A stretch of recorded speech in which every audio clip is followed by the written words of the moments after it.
Guantanamo Bay's long-abandoned, long-forgotten Camp X-ray. Some detainees have been awaiting trials closed nearly 15 years ago.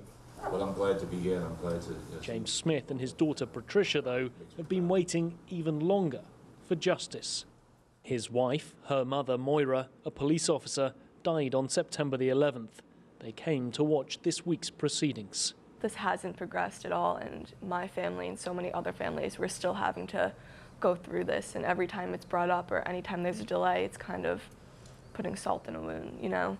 It's really kind of hard to deal with sometimes. But after 5 years of pretrial hearings, the defendants remain behind bars. There is no particular trial date set yet. I will tell you that we, in our preparations, look toward a trial date in 2020 and intend to be ready for trial. However, since Guantanamo was created, over 300 terror suspects have been successfully tried and convicted in US federal courts.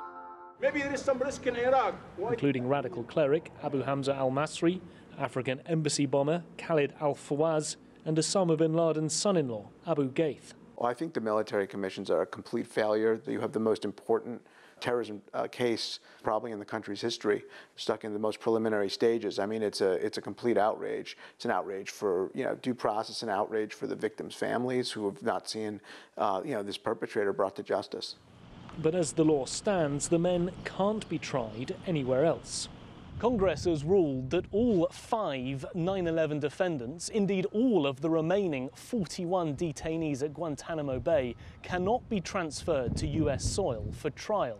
A law change would be needed to overturn that, and that's something that currently seems unlikely. Human rights groups have also raised questions about any eventual conviction from the 9/11 trial. Of the 8 convictions the military court has secured, 4 have been completely or partially overturned on appeal. The end of another day at Guantanamo's Camp Justice. Another day of waiting for the defendants and those who lost loved ones nearly 16 years ago. Nick Harper, CGTN, Guantanamo.